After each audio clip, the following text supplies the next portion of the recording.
This week on Hey the Parents, we're talking about a long time ago in a galaxy far, far away. That's right, my Jedi Masters and Padawans, because this special episode isn't about who shot first, but which scruffy nerf herder has what it takes to watch some Star Wars with your kids.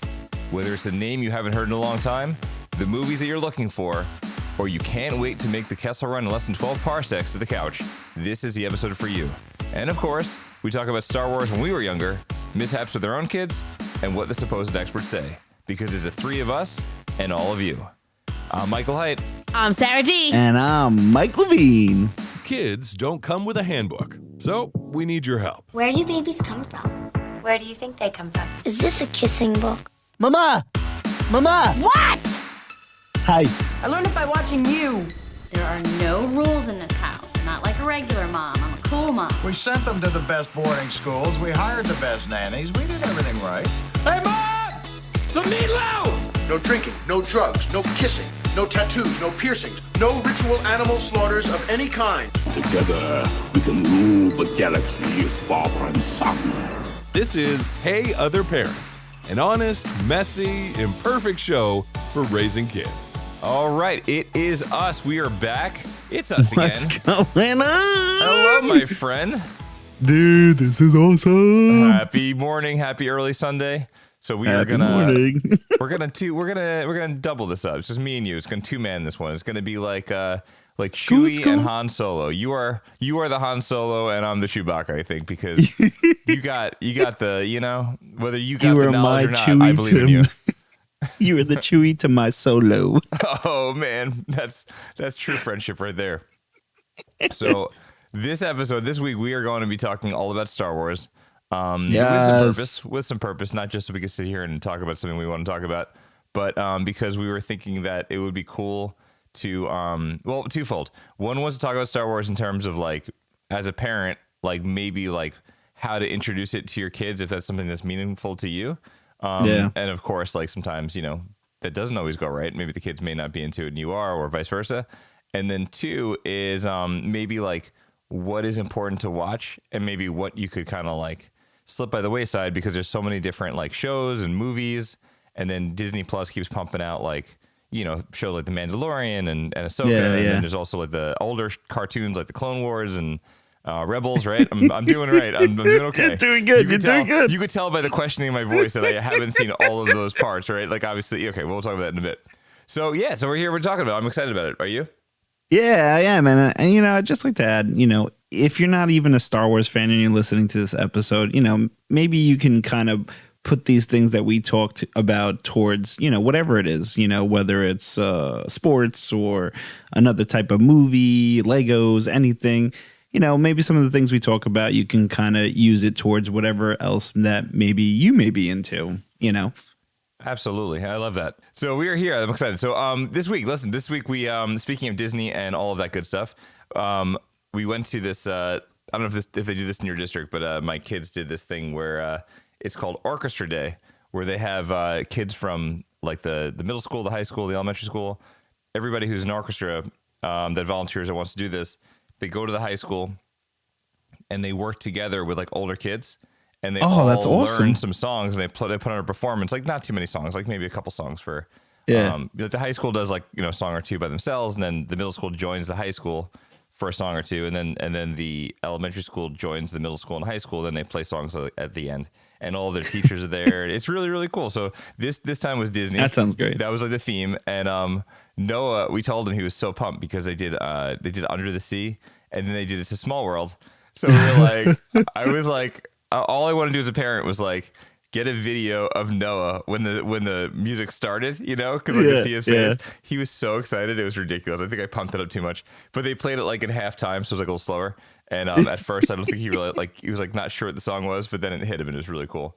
But it's cool. It's good to see like they do these things. Like sometimes in your district and your kids get a little older, they have these opportunities. But music's that's really a big thing in our house, you know.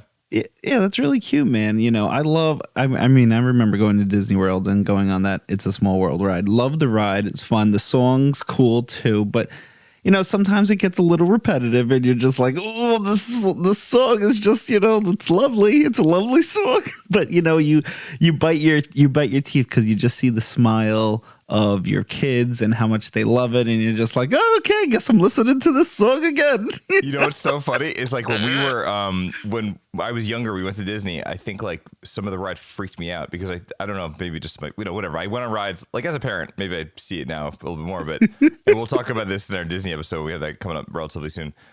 Is that I think there was like this thing where like, my sister's 4 years older, so we would go on rides, and then we would go on rides at probably, you have to know your kid, I guess. I don't know. So I went on like, what is it, Thunder Mountain and Space Mountain, scared the bejeebers out of me. And then it was like, it's a it's so world. dark. It's so dark. Small World is my solace. So I went to Small World, ran that thing like 3 or 4 times in a row. And now now as a parent, we went back, and then that ended up happening with Noah. And then we went on It's a Small World a couple times in a row, and it's like such a great ride because it's almost like a picture book where you gotta not a picture book. Remember like Highlights magazine where you gotta find the things like look around and find stuff. So there's so much stuff going on that I think he just loved it. And there's a board game that we played. And I'll tell you about that on the day we do that episode. But anyway, it's just like a rite of passage. It is, right? And it's still my favorite ride. So now but it's not about traveling in a boat through different places on Earth. This episode is about traveling on a wonderful old ship. And she's a fast ship because she's the one that made the Kessel Run in less than 12 parsecs. Yes. I just want to give myself a congratulations on that segue because that was just that was a great transition, my friend. It's really what everybody wants to hear when they listen to a podcast is how somebody does a great segue. So here we are. It's a Sunday morning, super early, bright as can be. We had all kinds of wackiness this week with Sarah she had a little sickness going on. Things, and then Mike's had some stuff going on in the house. So we were like, let's just get up super early. Let's get up our, get our stuff going. Sunday, get our coffee going. Yeah. Jump into the shower, 5 a.m. Just, we were sitting here. That's what we do. It was like the scene of getting, trying to get the hyperdrive working in, on the Millennium Falcon. We're like plugging wires in. We got the rain going on here. Things are crackling, but we are here. This is happening. You don't care about that, and that's okay. So real fast, if this is the first time listening to the show, we normally do a podcast that's about parenting. And what we do is we pick an episode or a theme. We pick a theme every week, rather, and we talk about that theme in detail about what it was like for us growing up in the 80s, 90s with our parents. More importantly, it's more about us growing up with our parents. Second to that is that what happens when we're parents and what happens with our own kids. And then we look at some expert stuff and see if maybe we could kind of tilt our approach a little bit and maybe think about the greater picture to figure out if maybe there's a different way to go about things. And in this episode, we are doing the theme is all about Star Wars. So Star Wars with your kids, what's that like? And how do you get them started without scaring them away and making them just dislike it altogether? So, so anyway, so we're here, my friend. We're here. So listen, for me, with Star Wars, I laugh because my experience growing up was my sister being 4 years older than me. And I don't know if I remember seeing it myself. I think it was more of like her like hearing about it from my parents. I saw Star Wars in the theater for Jedi, but everything else, like, my parents took my sister to Empire, and there is the scene where Han Solo gets put into carbonite, and he he gets down and he gets frozen and he's got his hands up and he just looks really creepy. I love you. And my sister, yes, well done. And my sister was bawling in the theater. I think it freaked her out. I think it was just so scary, Yeah. So I was a little bit apprehensive when it came to watching Star Wars, and then obviously as time went on, there were all the kids that lived in the neighborhood who had the play sets, right? I remember the Ewok play set, and they had all the toys, and it was all the action figures, right, with the Darth Vader, it was a carrying case. It was a bust of Darth Vader, and you open it up, and it was the characters would be standing up. But you got, obviously you got a lot, because I was a Transformers and G.I. Joe kid. But I was always jealous, because you go to their kids' houses and they had this stuff, and I was like, man, this is really cool. This is kind of better than Cobra. I don't want to offend anybody, but listen. How dare you? I know, seriously. So tell me about yourself growing up. I'm so curious, when it started to sink in.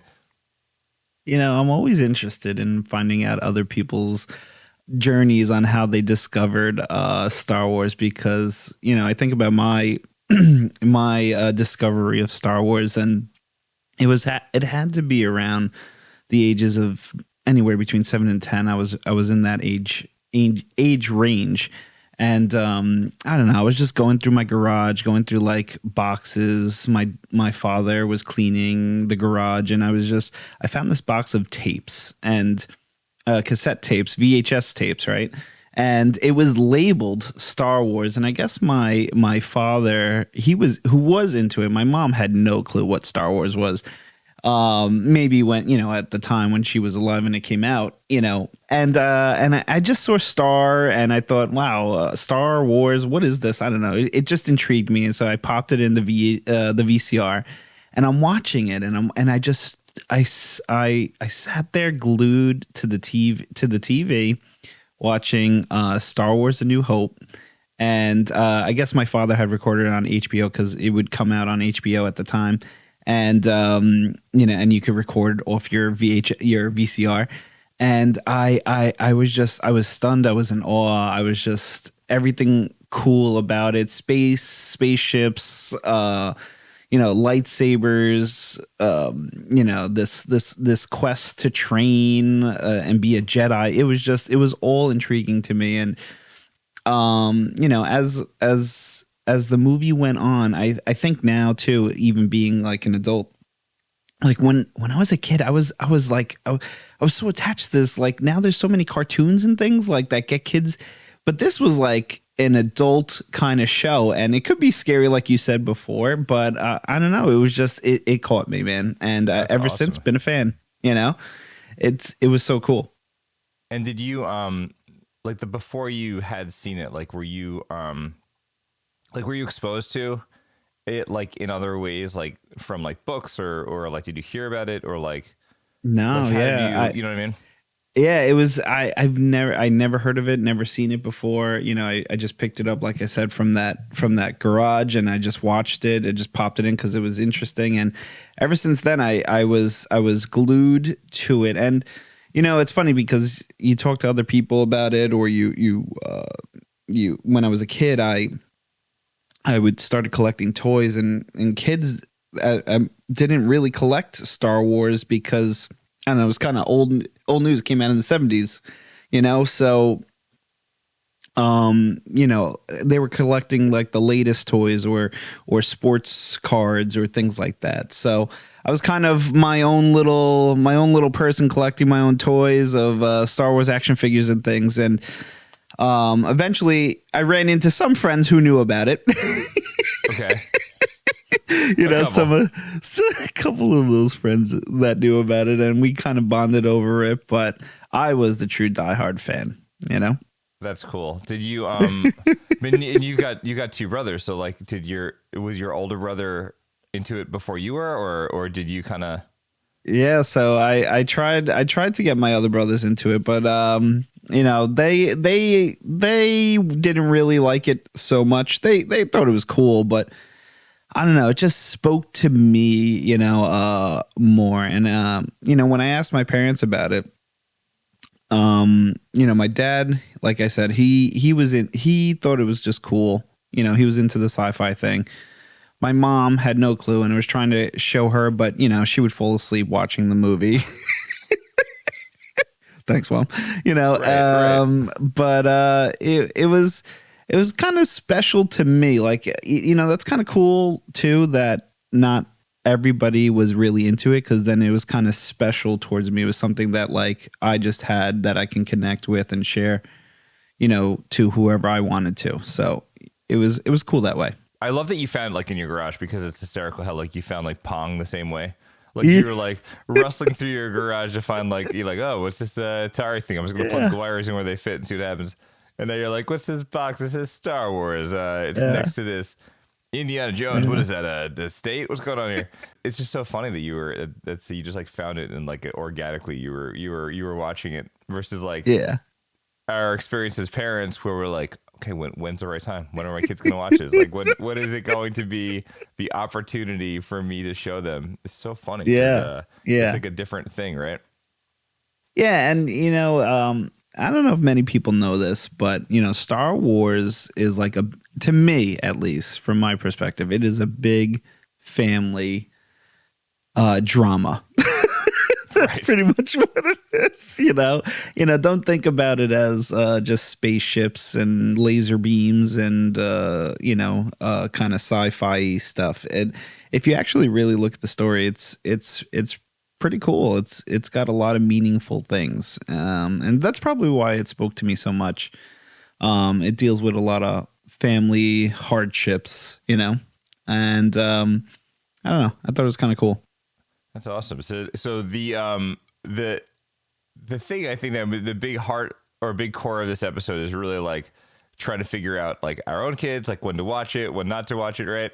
So maybe we'll jump into that because I think there's some of the episode I think we want to talk about like what like besides the main films, because when we grew up obviously there was just the main films and then it was the Christmas episode, which is the holiday episode, which is hysterically terrible. But now there's so much more, right? So for me, I don't know if this is a kind of a similar experience for you, but no, I don't think it was actually, because I know you. This wasn't the same experience it was for you. But for me, on Father's Day every year, I guess like, because we're kind of kooky. We were trying to have the kids watch TV like not until like a certain age, and then yada yada yada. So so like I think we waited until like maybe Jacob was like, I don't know, like maybe 5 or like 6, maybe just to like, whatever, a little bit older, I don't know. So every year for, maybe he was a little bit older. Maybe I was thinking more about Ethan. It doesn't matter. So we were waiting, too long, I guess. And every time Father's Day would come along, I'd be like, you know what? It'd be really cool to watch Star Wars. So for like 2 or 3 years in a row, it's either that we tried or like I got through the first like 7 or 8 minutes and then either like something happened where like my in-laws came over or like we were meeting somebody or like something came out or like cooking or it didn't matter, right? It was always like you kind of like bite off more than you could chew on Father's Day, or like it's you're hosting whatever else, so I think like we did that, and then like another time the kids got bored, we never got out of like the first few minutes. But I will tell you that watching it with my own kids, it can be an absolute struggle getting through the first like 20 minutes or so, because there's just not enough happening. I know. It's like, just get to the spaceport. Just get to the spaceport. Get the ship out, That's some action.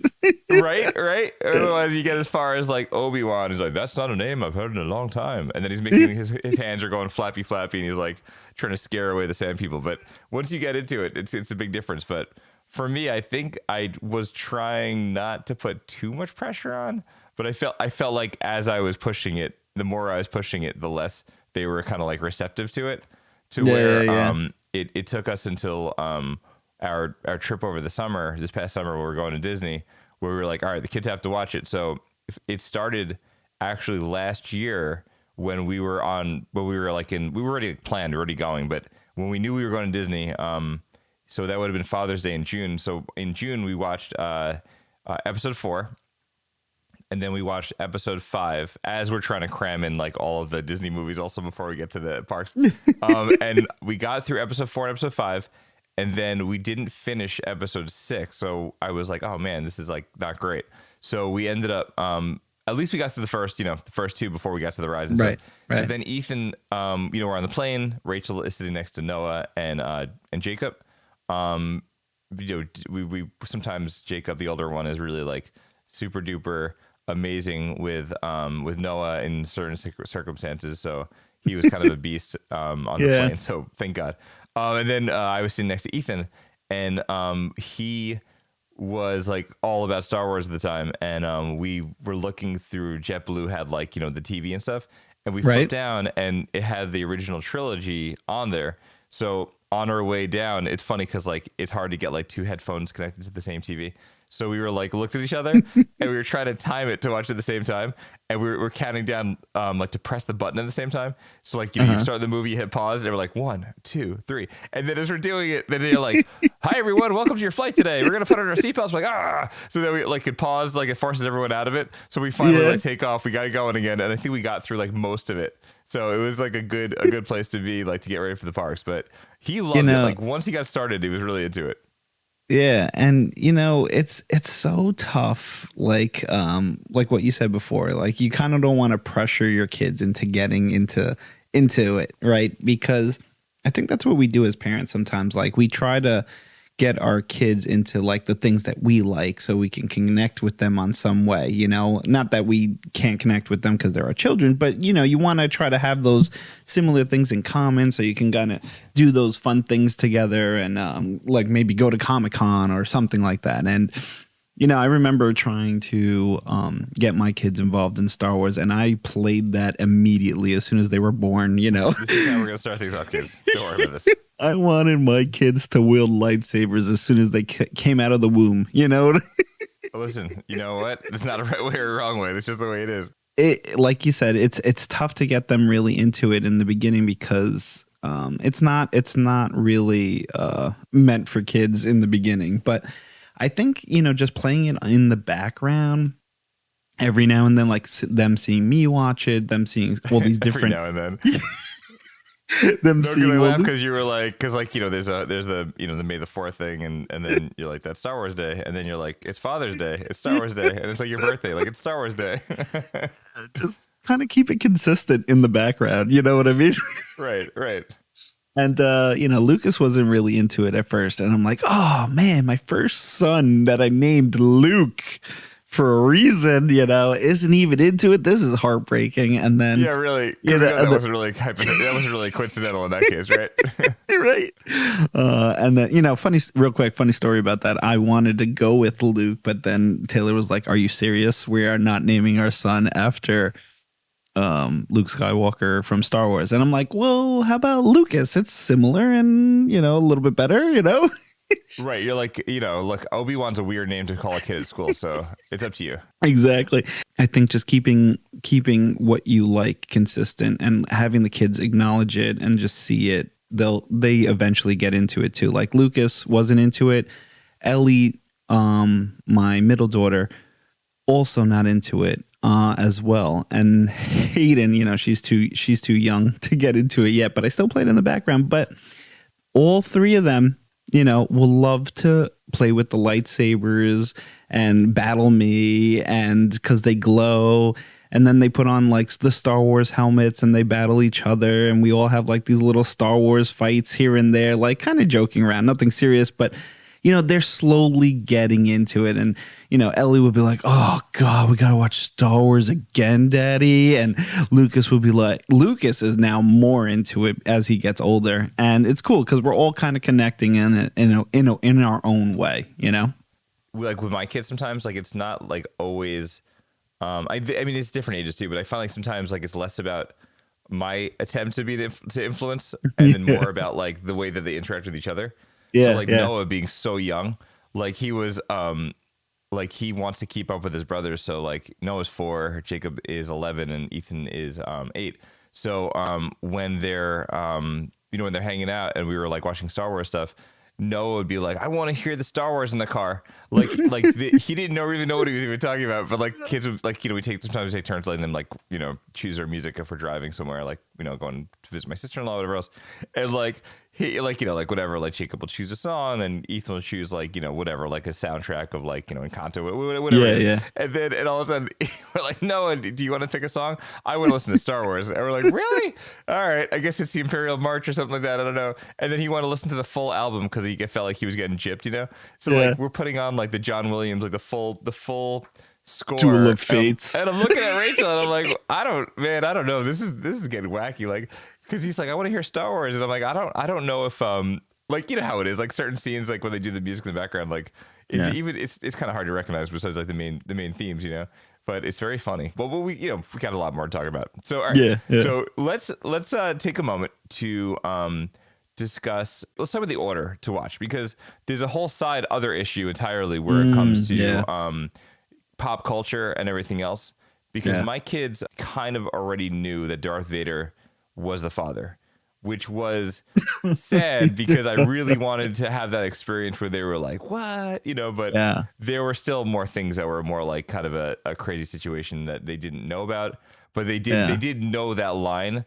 And Ethan was like, is this where it happens? Is this where it happens? I'm like, I don't know. I do know, but I don't want to tell you. But it didn't obviously ruin anything. But there wasn't that moment on the couch like where you see like not that like we're those people, but like when you see people like videotaping their kids in like TikTok, like their mouth drops and they're like losing their mind that actually happened. Whether that was like the 5th time they taped it, who even knows? But we didn't have that exact moment. But I was gonna ask you like one, like does pop culture impact like the order you should watch it in? Is there a proper order? Do you stick to the like 4, 5, 6, 1, 2, 3, 7, 8, 9, with the bad Hamlet play in the middle, or do you or Macbeth? So how do you let's stop me talking. Let's hear your perspective. Yeah, so I really think all the new content that has come out for Star Wars is great for kids nowadays, because I think kids can connect with Star Wars on many ways. Like there's a Lego Star Wars, there's cartoon Star Wars, there's all these different Star Wars versions, and they can find something that they can connect with, like I was saying. But when I was younger, it wasn't that easy. So I think true fans of Star Wars right off the bat, see the original 3 movies, and Star Wars: A New Hope, it was everything. It was inspirational. It was just amazing. And I think kids nowadays, to get them into it, you can find anything. And I think that's the best way to start introducing kids nowadays into Star Wars is maybe if your kid likes Legos and you like Star Wars, do Lego Star Wars, or you could try the Clone Wars, which is another cartoon version from Disney. There's all different types of Star Wars content, that I think you can use. Where do you start?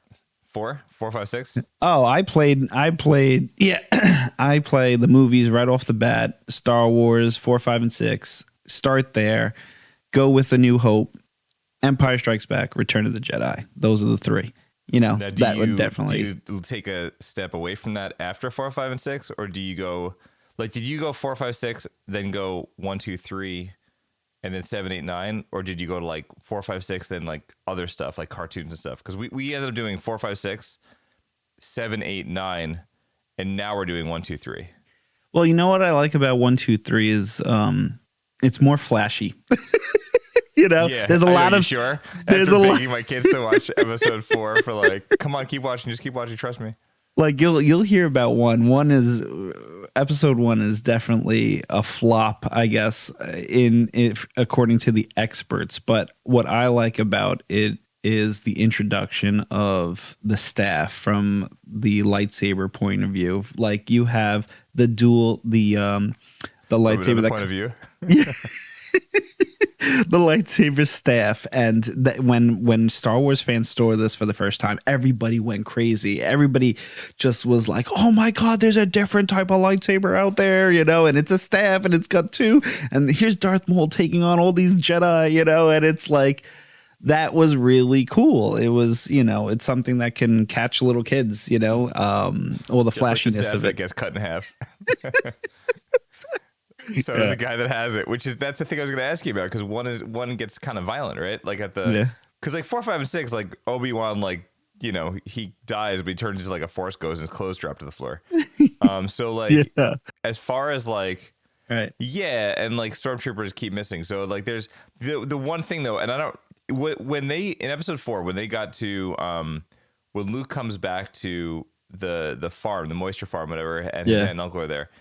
In the original movies, do you remember? Did they show like the bodies? I don't remember. Yeah. There was 2 like smoking. They did show that. Yeah, bone bodies on the floor. And I was like, we were like trying to distract our kids when that came up on the screen. I'm like, what's that over there? Hey kids, what time is it? How much time do we have left before we have to go somewhere? I don't know. I know it was a little freaky. I guess even when I was younger and seeing that, but nowadays it's like on Halloween you go walking around and you see skulls everywhere. So true. Yeah. So and it's quick. It's a quick like 2-second scene, and they may not even notice it. So, when it came around for my kids, I was like, maybe they won't notice it or see it, or, if they say anything, I'll address it then. But they didn't really notice it because there was just smoke also coming from the house too. So it's like there's things distracting them. Right, and then I guess most of the other stuff just deals with like the stormtroopers in suits and stuff, and not really too much else.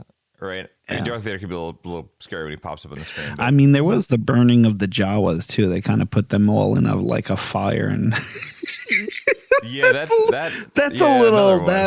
little, yeah, Well, but, it's funny because like episode 1, like it was all good and great because they're fighting robots. Yeah, and then I sound like such an old person. They were fighting robots. They were fighting robots. No, they were all droids. So like it almost took you by surprise when Darth Maul shows up and then they're actually fighting, and it does get violent, which is whatever. But but like and then he does get, and then Qui-Gon gets stabbed, and he falls, and that's quite a scene. That was like, and then there's the chopping in half of Darth Maul. Exactly, that's what I mean. Yeah. And then you also have like the issue with like the Emperor getting freaky with the lightning magic. Lightning magic. You think I'm talking about Harry Potter with the Force powers? Like he, that whole thing, cutting hand. Well, then don't even get me started on cutting hands off. But then there's this scene in Empire with the going out in the ice and cutting up on the tauntaun. But that's not. It still looks so fake now by standards of like modern movies that I guess is a little less scary. It's funny because I'm thinking about it. I'm like, it's not too violent. I know, and so then make a list of all the things.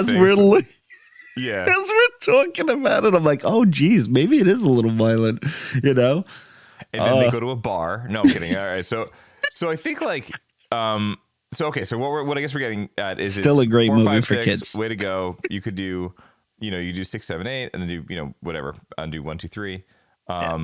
I'm not sure. I just said it. It's 7, 8, 9, and then 1, 2, 3. So all right. So that's cool. That's all good and great. I'm going to go ahead and say that like, I'm not going to common sense media it, but I am going to say that I think that episode 7, 8, and 9 could be, some parts of it could be a little scary because it's such good screen stuff that I almost would say, like for us at least, that maybe having the kids a little closer to like maybe 7 or 8 years old, at least in our house, we felt a little bit better with that age for that.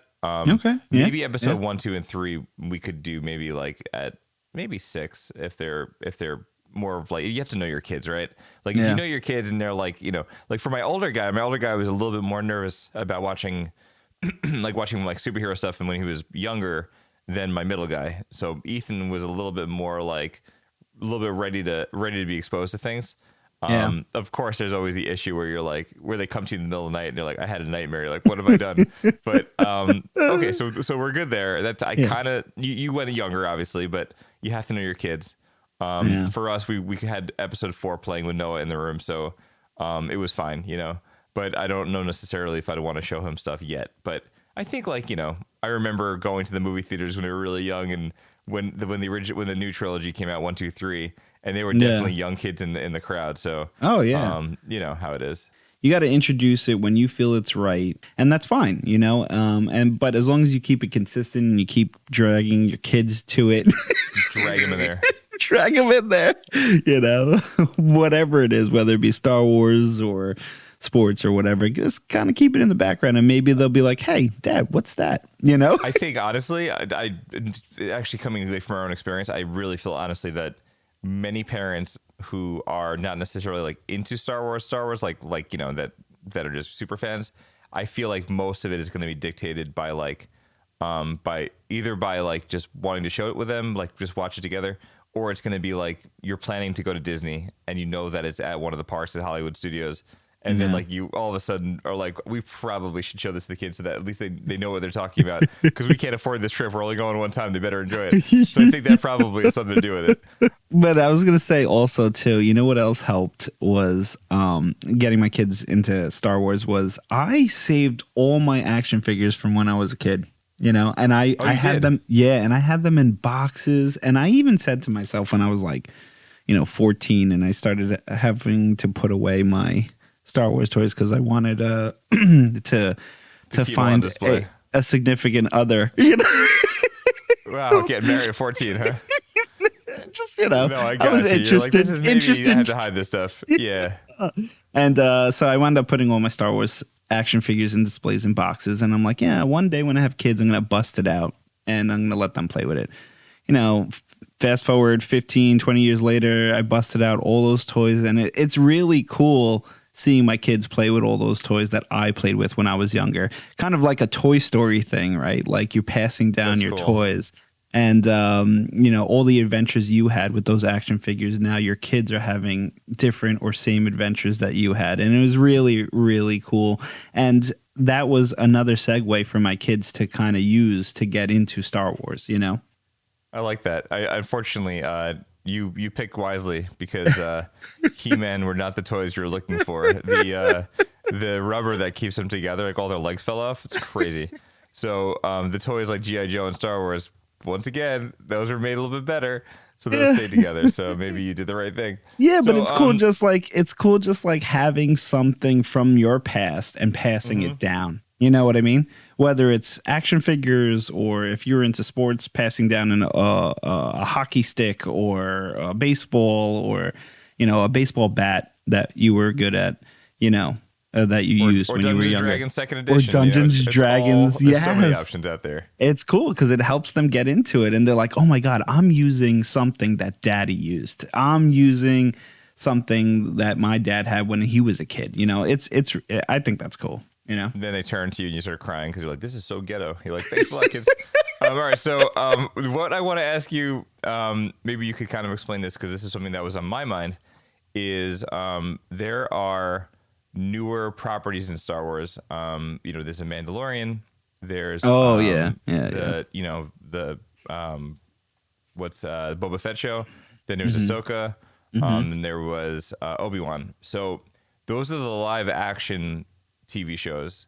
And then there was this time period where, like, depending on your age and everything else, there was the Clone Wars. The Bad Batch came out a little bit newer, right? And then it was Rebels. So maybe you could kind of speak to that a little bit. Like, if you wanted to keep up and, like, or like even Ahsoka, like, we haven't watched Ahsoka yet because I keep hearing, like, you should probably watch, you know, A, B, and C first. Yeah. So, like, maybe you could speak to that a little bit. Like, if you want to have understanding of, like, these newer things, what is it that you have to do for, like, do you have to? Will you enjoy it more? Is it really required? Or, you know, that sort of thing. There is so much new content out there now. And it's because, you know, many reasons. I mean, one issue was Disney kind of its plan for Star Wars after it was sold. There was a lot of things that went wrong with the new trilogy and kind of all this other new content coming out. So now we have two great directors and producers, Dave Filoni and oh my God, I'm drawing a blank on the other name. Dave Filoni and John Favreau. No, John Favreau. I'm sorry. Yeah, never mind. Yeah. John Favreau and Dave Filoni. Now, those two, which created The Mandalorian, has kind of repaired sort of the issues that have been happening with Star Wars. Just to be more clear, which ones do you need to see? Like, if you want to watch, let's just break them down. If you want to watch Mandalorian, and Boba Fett, you can go without watching the other ones. You could go without. Yeah, the cartoons, absolutely, right? absolutely. If you can definitely. More, did you want to learn about the I can't even remember her name. The female character that's the girl. Bo-Katan. Bo-Katan. Yes. So if you want to know, like, about the war and how they lost the planet and that whole thing, which I didn't know. What do you need to have at least seen if you need that information, or if, like, you want to know kind of more about the Mandalorians? Is Clone Wars? That would be Clone Wars, yeah.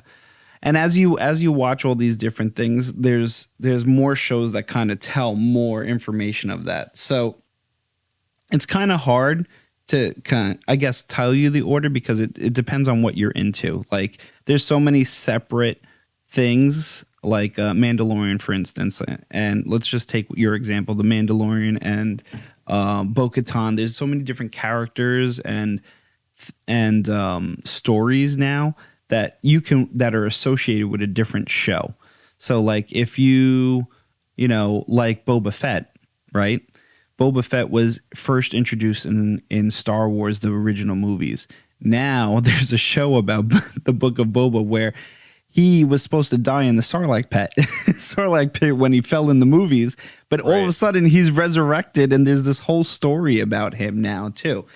So but his isn't like. Besides, well, then there's the guy that shows up at the end of the show, the blue dude, right? That was in. What was that in? Yeah.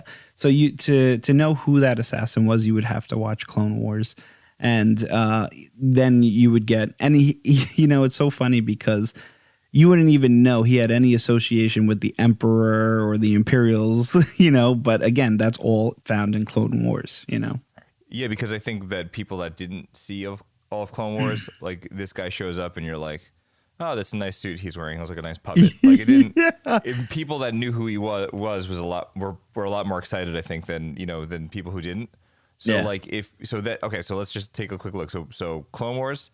And then for Clone Wars, I've heard this to be, and I think this is probably true. You could skip the entire first season. Oh, yeah. And you could jump in on season 2, right? And again, with Clone Wars too, Clone Wars, it's tough because it's a cartoon, but it's really a cartoon for adults, in the beginning. It's kind of long. It's kind of drawn out a little bit. The action scenes don't come on till late. It's like a movie, and eventually, it gets better as the seasons go on. And I think the final season of Clone Wars was the best. It had Ahsoka Tano, which is a Jedi that was trained by Anakin Skywalker, Darth Vader. So it gets better as it goes on. Can you skip around a little bit? Like if you were trying to just like do it for the movie purposes or the TV show purposes, like can you like go online and only watch certain episodes? Oh yeah, you could definitely skip around. You all you got to do is do a quick Google search of like what's the best order to watch these in, and you could definitely find it that way. But like you could skip some too, right? Yeah, absolutely. It tells you there's like maps online of like what episodes to watch from Clone Wars, from Rebels, and it kind of connects everything for you if you want to see it in a certain order. And then Rebels, tell me if I'm wrong, is Rebels seems like it's important to watch a chunk of Rebels for Ahsoka. Is that accurate? Yes. If you want to watch, you don't need to watch Rebels to watch Ahsoka, but it will definitely help understand a lot of things in Ahsoka. So like people that don't know about certain characters and things, because I still haven't even seen it. Did you, when you were watching it, where you were like, you're going to enjoy this a lot more if you had known who this was, or was it okay? It was cool to see the connections, but it was still okay to watch without it, So you could Pulp Fiction it, where you could watch this and then you could watch them later, and it's still kind of rewarding, I guess. Yeah. I mean, like one of the characters in Ahsoka was this kind of like I don't want to tell you because you haven't really seen it. Well, just one of the characters kind of knew Anakin Skywalker. And, he makes reference to Ahsoka, and like to a Star Wars fan, you're like, what? Oh my God, no way. He knew Anakin Skywalker, and, but if you were not a Star Wars fan and you're just kind of watching it for the first time, you're like, oh, that's interesting. Maybe I should look into that, if depending on how much, you like the Star Wars, And then where does the Bad Batch fit into all this stuff? It's hard to say if these cartoons are for kids because there's so much content that the characters and like character development. And I think that goes back to like Dave Filoni and Jon Favreau kind of fixing the Star Wars story issues. But eventually there's action scenes and things that kind of get kids interested. But the Bad Batch fits in right after episode 3. And kind of the clones are kind of decommissioned and not needed anymore, and the Empire takes over, So then what is that do you need to have seen Rebels or Clone Wars to understand what's happening in the Bad Batch? No. So you just know the movies? Yeah, so the Bad Batch basically is 3 it's a squad of clones who were kind of specialized. and they weren't like any other clone, and they were sent on special missions during the Clone Wars. But then when the clones are decommissioned by the Emperor, these clones are like this Bad Batch is like, well, we're not going to be a part of the decommissioning. We're going to do our own thing. we want, and they kind of go off on their own little quest of, trying to find their place in the universe. And so it's a cool show, but like I said, it's adults. It's a lot of adult content, Okay, and then the last question about like going back is like the whole thing with the gray or the dark lightsaber and all that stuff that's in Mandalorian. What do you need to watch to understand that? So the dark saber in the Mandalorian, a lot of that comes from the Clone Wars, and Dave Filoni created that and he brought it to life in the Mandalorian. So when that was first seen in live action, people were going nuts, like, this is amazing, oh my god, we're bringing this from a cartoon to real life, right. So you would watch Clone Wars to get an understanding of the darksaber. Okay, maybe we could link a couple articles in the show notes of like the order stuff, like what to watch, what, like, if you want to watch this, maybe I'm sure there's articles that are out there. We'll find a couple. This is really cool. This is good to know. I didn't really know like a lot going in with the other shows. So I think that we want to, eventually pop on Clone Wars, maybe see if, like you did, kind of the background to see if it grabs anyone's attention. Yeah. But it's cool. So I'm glad, we are going to talk more about how this relates to Disney on our Disney episode. But I think we're gonna kind of move out of the Star Wars stuff, because there's so much to talk about, and I think that at home, you guys are probably like thinking like, oh man, there's a lot to watch. What do I do? But I hope this will help you a little bit. So one article this week that we found was from CNN. What do we got here? It was the overthinking the initiation into Star Wars for our kids. So I thought it was really good. So it's funny because in the what article, do those experts say? Yeah, because Carrie Fisher in the article says it's like they're introducing the child to a tribe, which is kind of funny, right?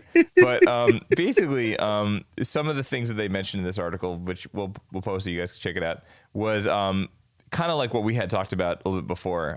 Is you have to know your kids, and when they're old enough to begin training, they say is probably not before the age of 5 for most households. So like you have to know your kids, whatever else. Judgment-free zone, Michael Levine. We're good. I disagree. I disagree. Yeah, exactly. So, so like there's also this other part of it, which kind of happened in our house too, is, there's books, right? So they mentioned here about having patience, not pushing on your kids, like, making it more of a family affair, which is kind of nice. One of the things that they talk about is like how you can, read the books and like read about it a little bit. And like how they're, one thing that they talked about, because this is from the perspective of like different people that work there. One of them was saying that they turned it into like a nighttime story.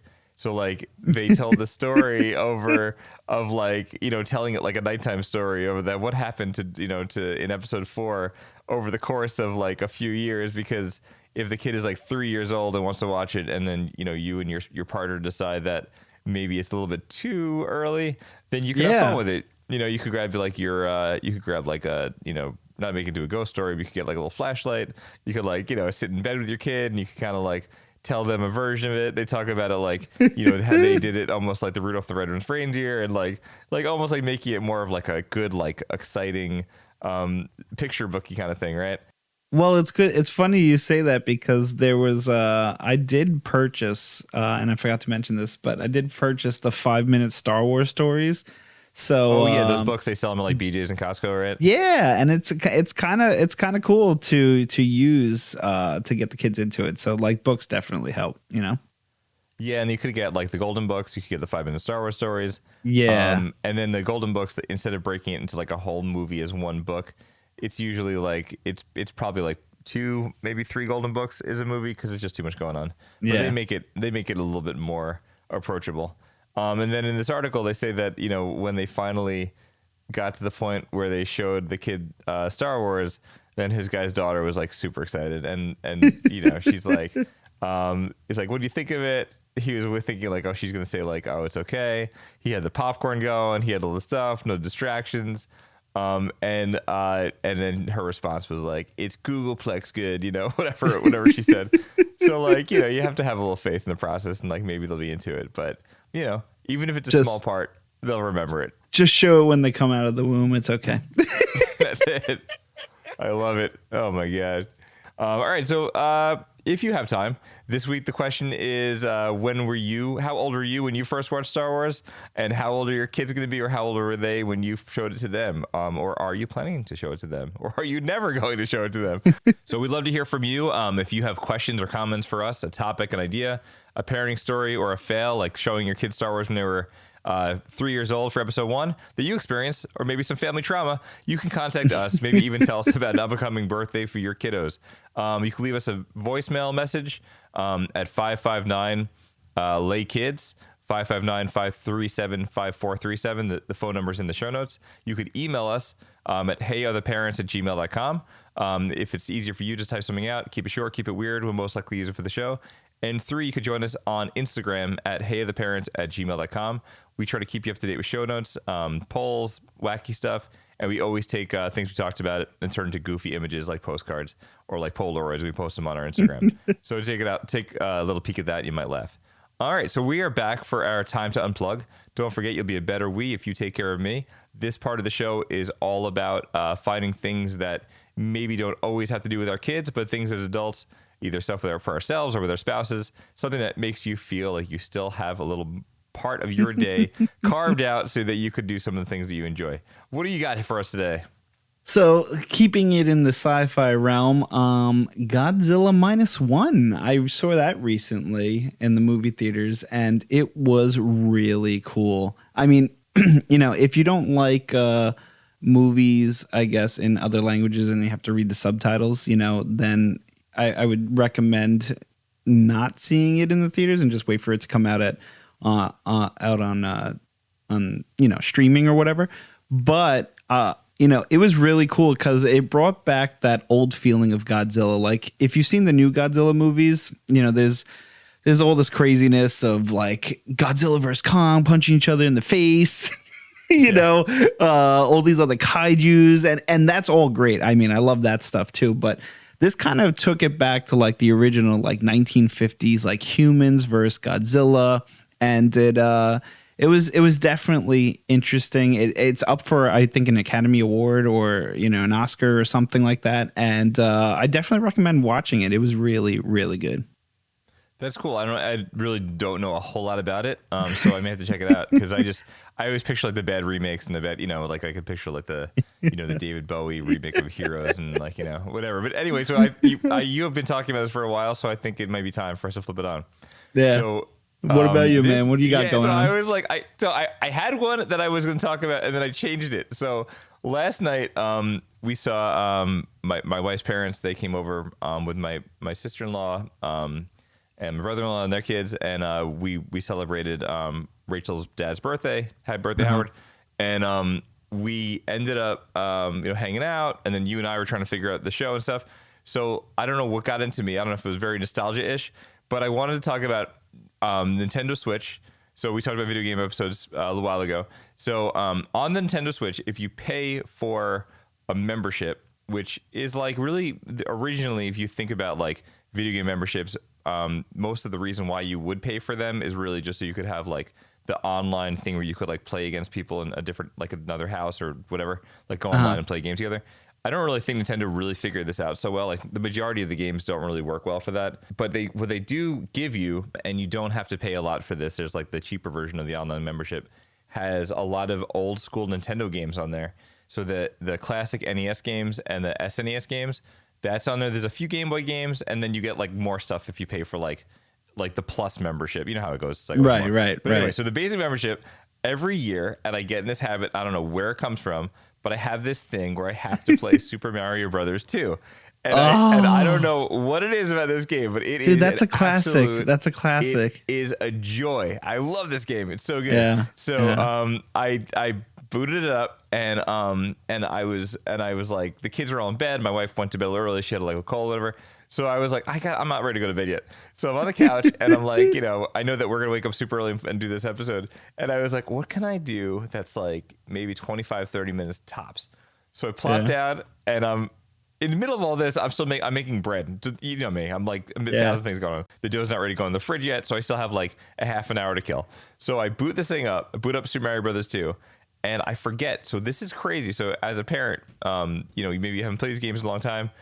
If you have Nintendo Switch in your house and you have the online membership, any game that's on the Nintendo part of it, it has the ability to freeze and rewind. So like if you make a mistake or you die, you hold down the two top buttons and then it pauses and a new screen comes up at the bottom, like almost like a timeline, and you rewind before you died. So like, look, I'm not here to like tell you that you're going to be, that you're trying to like speed run this and get like trophies and everyone's watching you. So if you want to cheat a little bit, you can do that. And I was playing it and I was like, I'm getting through this. So like I played it, and you know what's so funny? It's like I remember like the warp zones and stuff. I'm like, there's something here. I'm so like grabbing the potion, I'm chucking them down. I'm like, nope, not this spot. I rewinded.